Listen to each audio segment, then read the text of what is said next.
Le DJ coupa la musique, mais je ne pense pas que quiconque l'ait remarqué immédiatement. Le silence qui balaya la salle de banquet était pesant, de ceux qui aspirent l'air de vos poumons et laissent tout le monde immobile. Les invités fixaient le centre de la piste de danse, leur verre de champagne figé à mi-chemin vers leurs lèvres, incertains si cela faisait partie du spectacle ou s'il s'agissait d'une crise de nerfs. Au milieu, raide comme un piquet dans son uniforme blanc, se tenait Jack Sterling, le fiancé de ma sœur. L'homme que tout le monde avait qualifié de héros toute la soirée, son visage était pâle, vidé de toute sa couleur arrogante, et ses yeux étaient fixés droit devant lui dans un regard terrifié, sans cligner. En face de lui, je me tenais là, tenant un gobelet en plastique de punch aux fruits tièdes, avec l'air de préférer être n'importe où ailleurs. Je soupirais, pris une lente gorgée et brisai calmement le silence étouffant. Je dis repos, commandante. Mais il ne bougea pas. Il respirait à peine. Il ne le pouvait pas, car en cet instant, il ne voyait pas sa future belle-sœur, la déception de la famille qui réparait des ordinateurs pour vivre. Il voyait une contre-amirale 2 étoiles de la marine du renseignement, et il savait exactement qui surpassait qui pour comprendre pourquoi ma propre mère avait tenté de s'excuser pour mon existence 5 minutes plus tôt. Il faut comprendre le mensonge que je les avais laissés propager pendant 15 ans. Revenons 20 minutes en arrière. L'air du country club sentait l'argent ancien, le parfum coûteux et le désespoir. Je portais ma robe bleu marine habituelle, conservatrice et simple, le genre de tenue qui vous fait vous fondre dans le papier peint et disparaître. C'était le but. J'essayais de survivre à un autre de ces événements sans incident. Mais ma mère, Patrice, une femme qui considérait ses enfants uniquement comme des accessoires à sa propre vanité, avait d'autres plans. Elle paradait avec Jack et ma sœur Sarah comme avec des poneys de prix, absorbant l'envie du voisinage. J'essayais de me cacher près de la table du buffet pour éviter l'inspection, mais Patrice me coinça entre le cocktail de crevettes et la sculpture de glace. Ses yeux se plissèrent tandis qu'elle scrutait ma tenue. Cherchant un défaut, n'en trouvant aucun, elle tendit la main et ajusta agressivement mon col, ses ongles s'enfonçant légèrement dans mon cou, un rappel physique de qui commandait. Puis vint le murmure, tranchant et venimeux, conçu pour que les invités n'entendent pas son mépris. « S'il te plaît, Ara »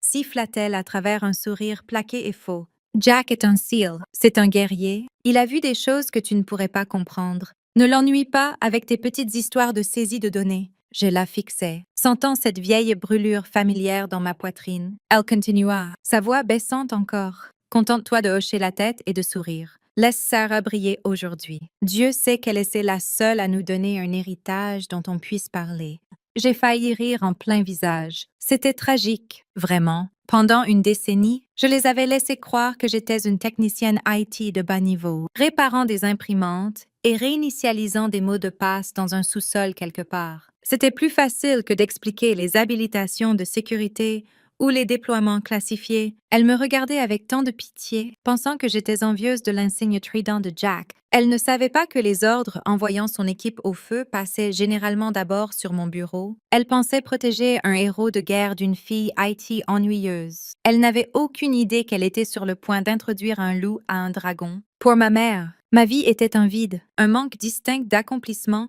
qu'elle se sentait obligée d'excuser à chaque rassemblement social. Dans le musée méticuleusement organisé de sa vie, j'étais l'exposition poussiéreuse au fond que personne ne visitait. Le récit qu'elle avait construit était simple et dévastateur d'efficacité. J'étais la malchanceuse, la vieille fille avec un emploi sans issue en support technique qui ne parvenait tout simplement pas à remettre sa vie en ordre. Ce n'était pas seulement qu'elle était déçue de moi, c'était qu'elle avait honte de moi, considérant ma vie privée comme un défaut personnel qu'elle devait gérer. Puis il y avait Sarah, l'enfant prodige désigné de la famille, une femme qui traitait de la conformité comme un trait de personnalité et dont le plus grand talent était de ne jamais défier la vision du monde de nos parents. Sarah était jolie, elle était gérable. Et surtout, elle épousait un Navy SEAL. Pour ma mère, c'était le summum de l'accomplissement humain. Je regardais depuis les coulisses pendant qu'elle planifiait le mariage, écoutant ma mère s'extasier sur Jack le héros tout en me jetant des regards apitoyés. Je savais exactement ce qu'elle pensait, que si je mettais plus de maquillage ou parlais moins de livres, peut-être pourrais-je décrocher un homme moitié aussi impressionnant que Jack. L'ironie de tout cela était corrosive, rangeant ma patience jour après jour. Elle pensait que j'avais manqué le dîner de Noël l'année dernière parce que j'étais occupée par le travail, une phrase que ma mère répétait avec des guillemets exagérés pour impliquer que j'étais probablement seule dans mon appartement à manger des plats à emporter. Je me souvenais de cette nuit de manière vivace, mais pas comme elle. Pendant qu'elle découpait la dinde et se plaignait de mon absence, j'étais à 90 mètres sous l'eau dans l'Atlantique Nord, assise dans le centre de commandement d'un sous-marin submergé. Je ne réparais pas un routeur. Je coordonnais une extraction d'opérations spéciales d'un agent compromis en territoire hostile. Ma réalité était un monde qu'elle n'avait pas l'habilitation de sécurité pour imaginer, encore moins comprendre. Je n'étais pas seulement dans la Navy, j'étais la directrice de la guerre cybernétique pour le Bureau du renseignement naval, une contre-amirale supérieure. Dans mon monde, je ne recevais pas de regard apitoyé. J'obtenais le silence et l'obéissance absolue. Mes journées se passaient dans un skiff, une installation d'information compartimentée sensible où l'air était toujours filtré, froid, et le seul bruit était le bourdonnement des serveurs et les tons secs et clairs des prises de décision. Quand j'entrais dans une salle de briefing, les chaises raclaient le sol, tandis que des capitaines et commandants chevronnés se mettaient au garde-à-vous. J'essayais de réconcilier ces deux versions de moi-même, mais l'écart devenait impossible à combler. Ma mère critiquait constamment mon absence sur les réseaux sociaux, la qualifiant d'étrange et me disant que je paraissais comme une perdante aux yeux du monde extérieur, parce que je n'avais pas un Instagram rempli de photos de brunch. Elle ne comprenait pas que mon empreinte numérique était effacée par le département de la Défense pour des raisons de sécurité nationale. Pendant qu'elle s'inquiétait des likes et des engagements, j'autorisais des frappes cinétiques de niveau 5 sur des cellules terroristes confirmées. Je tenais la vie de milliers entre mes mains, prenant des décisions qui pouvaient déplacer des frontières géopolitiques. Pourtant, je devais m'asseoir à la table des enfants pendant Thanksgiving, parce que Sarah a besoin de soutien en ce moment.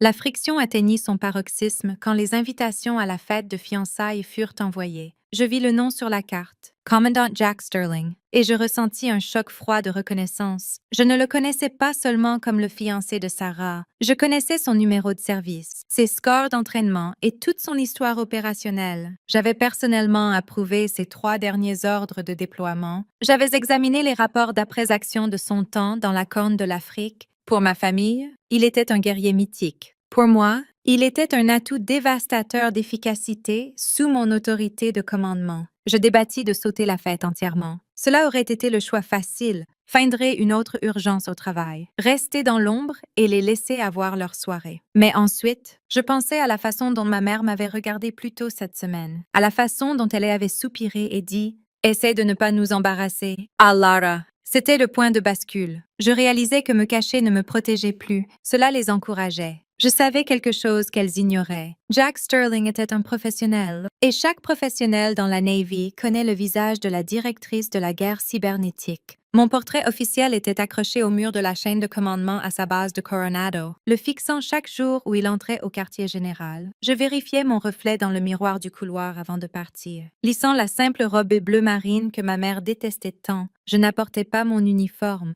mais j'apportais la vérité. Si elles voulaient juger l'uniforme, je décidais qu'elles allaient enfin devoir respecter le grade. J'entrais dans cette salle de bal en sachant 2 choses. 1. Les crevettes étaient probablement surgelées. Et 2. Le commandant Sterling était sur le point d'avoir la rencontre sociale la plus terrifiante de sa carrière. Quand je pénétrais enfin dans la salle de bal, je me déplaçais avec la démarche précise et mesurée que j'utilisais pour entrer dans une salle de briefing. Pas le pas apologétique que ma famille attendait. Pour elle, mon silence n'était pas de la discipline, c'était juste un autre symptôme de mon malheur perpétuel, une phase boudeuse qui avait duré 30 ans. Ma sœur Sarah, la future mariée qui voyait le monde à travers un filtre d'optimisme agressif, m'intercepta près du bar. Elle serra mon bras avec un sourire apitoyé, se penchant pour murmurer comme si nous étions des adolescentes en complot. « Jack est si nerveux de rencontrer tout le monde. »« Ellie !» dit-elle, sa voix dégoulinante d'une condescendance imméritée. « Alors, s'il te plaît, essaie de ne pas être si bureaucratique. Sois fun pour une fois. D'accord ?» Je la regardais et l'absurdité de la chose me fit presque rire. Elle s'inquiétait que je l'ennuie avec des tableurs, ignorant complètement que la bureaucratie qu'elle moquait était la seule raison pour laquelle son fiancé était rentré de son dernier déploiement. J'avalais la réplique qui me brûlait la langue. Une explication détaillée de comment être fun n'extrait pas une équipe d'un passage frontalier hostile. Je me contentais de hocher la tête, ajoutant son commentaire à l'archive mentale où je stockais chaque affront, chaque anniversaire oublié et chaque fois qu'elle parlait par-dessus moi au dîner. De l'autre côté de la pièce, l'atmosphère changea quand ma mère fit signe au DJ de couper la musique. Elle n'était pas satisfaite de simplement m'ignorer. Elle avait besoin d'un accessoire pour faire briller Sarah plus fort, et j'étais toujours l'ombre pratique. Je la regardais se diriger vers la scène, une prédatrice sentant la faiblesse, prête à utiliser ma médiocrité perçue pour élever le nouveau garçon d'or de la famille. C'est alors que je le vis clairement. Le commandant Sterling se tenait près de la table d'honneur dans son uniforme blanc.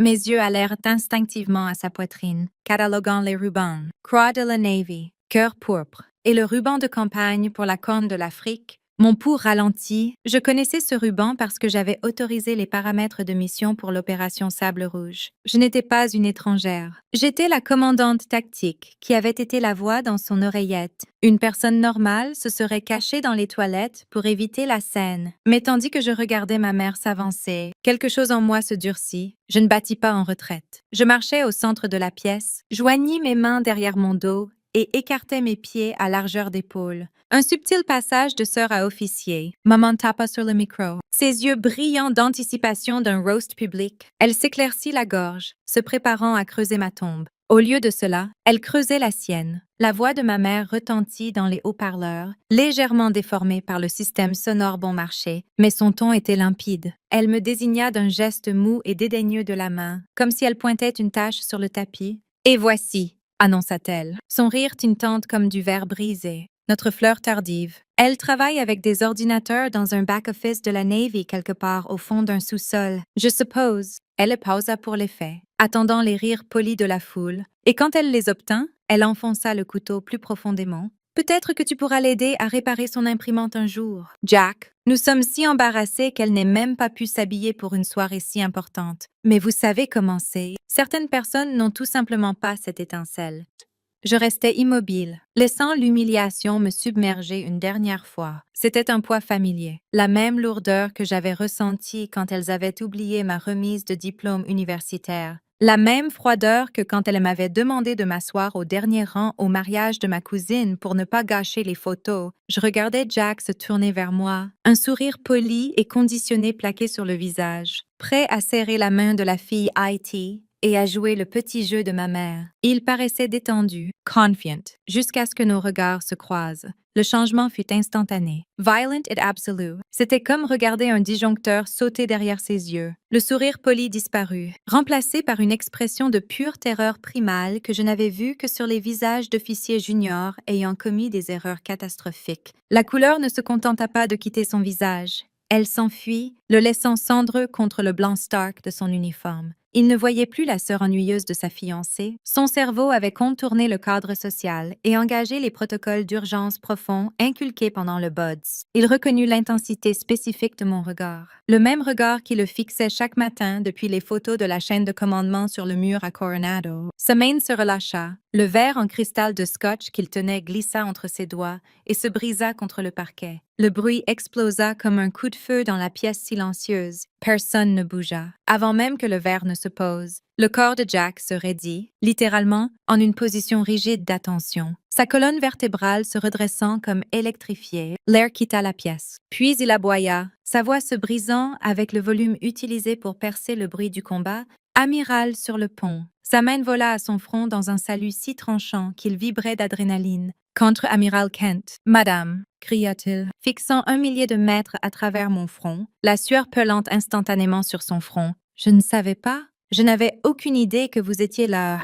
Il s'étouffa sur les mots, incapable de réconcilier la figure terrifiante de ses briefings avec la femme debout près du buffet. Ma mère, béni soit son cœur inconscient, laissa échapper un gloussement nerveux et confus. Elle toucha le bras de Jack, traitant sa panique comme un quirk social mignon. « Jack, chérie, arrête de la taquiner », recula-t-elle, essayant de baisser son bras. « Ce n'est que… Tu n'as pas à… » Jack recula de son contact comme si elle était radioactive. Il brisa le protocole juste assez longtemps pour lui lancer, sa voix tremblant de peur génuine. « Patrice, taisez-vous. » Ses yeux ne quittèrent jamais les miens. C'est la directrice des opérations de renseignement naval. C'est une officier drapeau. Elle surpasse Dieu dans ce code postal. Le silence qui suivit fut délicieux. pesante et absolue. Je le laissai planer pendant 3 secondes agonisantes, laissant les mots s'imprégner dans les murs, laissant ma mère assimiler l'impossibilité de ce qu'elle venait d'entendre. Je la regardais, voyant sa bouche s'ouvrir et se fermer sans son. Puis je regardais Jack, lentement, nonchalamment. Je levai la main et rendis le salut, un mouvement paresseux et pratiqué que seul un haut grade permet. Repos. Commandant, dis-je, ma voix calme, basse et résonnant dans le silence. Et félicitations. Sarah est une femme chanceuse.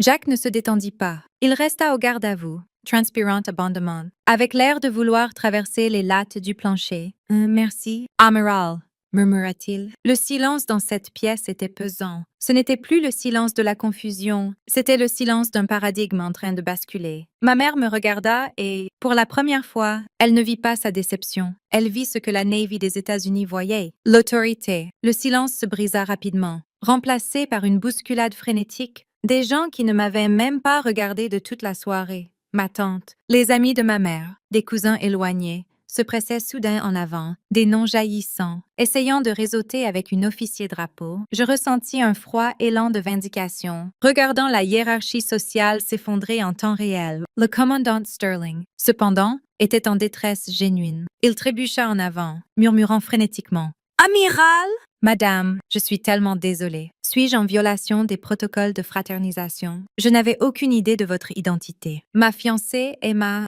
Je l'interrompis doucement. Ma voix basse et autoritaire, je l'assurai qu'il allait bien. Mais le mal était fait. La barrière irréfutable du grade était établie entre nous. Ma mère, Patrice, fut la seule à essayer de reprendre le contrôle du récit. Elle fonça vers moi, son visage lumineux et totalement dépourvu d'excuses, seulement de calcul. Elle écarta les bras pour un câlin, prête à pivoter instantanément de déception à ma fille célèbre, l'amiral. Sa voix était stridente de fausse fierté. Ma fille, l'amiral. Oh, Ara, pourquoi ne nous l'as-tu pas dit? Nous aurions pu nous vanter. Nous aurions pu avoir le secrétaire de la Navy au mariage. Je ne rendis pas le câlin. Je levai les mains, l'arrêtant net. Je la regardai droit dans les yeux, et la froideur du skiff. Mon monde réel entra dans ma voix. Je ne te l'ai pas dit, mère, dis-je assez clairement pour que les invités les plus proches entendent. Je ne te l'ai pas dit parce que le travail que je fais exige une discrétion absolue. Il exige un dévouement silencieux qui ne cherche pas de validation publique, et il exige un profond respect pour la sécurité. Quelque chose que cette famille manque. Le sourire glissa de son visage, remplacé par une pure confusion. Je ne voulais pas une confrontation larmoyante ou des excuses creuses. Je voulais la paix, et je réalisais que je ne pouvais l'obtenir qu'en utilisant la bureaucratie qu'elle détestait comme bouclier. Je continuais à expliquer en ton calme et mesuré que, parce que mon identité et ma position, mon habilitation de niveau 5 avait été publiquement exposée à son événement. Je devrais maintenant rompre et limiter sévèrement tout contact avec mon cercle civil pour protéger la sécurité opérationnelle. Ce n'était pas un choix. C'était une conséquence de leur spectacle. Je lui dis que pour sa propre sécurité et l'intégrité du renseignement national, je ne pouvais tout simplement plus risquer la proximité. C'était la façon la plus polie, professionnelle et irréfutable de dire « Je vous coupe pour toujours ». Et la Navy l'exige. Je quittais la fête de fiançailles, non avec le chagrin de l'exclure, mais avec la profonde et calme liberté de la libérer. J'avais enfin sectionné le cordon des attentes qui m'avait étouffé pendant des décennies. 1 an plus tard, l'incident n'était plus qu'un souvenir froid. Je n'étais plus Kent, la fleur tardive au buffet. J'étais la contre-amiral Kent, maintenant basée au Pentagone, travaillant dans un environnement où l'autorité était visible et le respect gagné. Non hérité, mon nouveau monde était stérile, concentré et totalement dépourvu de performance. Quand je parlais, les gens écoutaient parce que mon analyse était solide, non parce qu'ils y étaient obligés par le sang. J'étais entourée d'une vraie famille, une construite sur le respect mutuel, la compétence et le risque partagé, une connexion plus forte que n'importe quelle obligation familiale. Une lourde enveloppe en lin arriva à mon adresse privée. L'invitation au mariage de Sarah et Jack. Je m'arrêtais, ne ressentant rien d'autre qu'une indifférence lasse et faible. Je pensais aux heures que Jack avait passées au garde-à-vous ce jour-là, à la peur dans ses yeux et aux coupures du jeu de statut de ma mère. J'approuvai un cadeau générique coûteux d'un grand magasin et écrivis « Regret ». Engagement classifié sur la carte RSVP avant de déchiqueter l'enveloppe originale. Je n'avais pas besoin d'assister pour prouver ma valeur. Mon silence en disait long. La vraie victoire n'était pas le salut. C'était la profonde et calme liberté qui suivit. Je réalisais que pendant trop longtemps, j'avais cherché la validation auprès de personnes incapables de la donner. Ma mère voulait un héritage qu'elle pouvait exhiber aux fêtes. J'ai choisi un héritage qui garde le pays en sécurité pendant qu'elle dort. Certains héros sont célébrés avec des toasts, les vrais sont reconnus par un salut. Si vous avez déjà été sous-estimé par les gens qui auraient dû mieux vous connaître, appuyez sur ce bouton like et racontez votre histoire dans les commentaires. Rompez,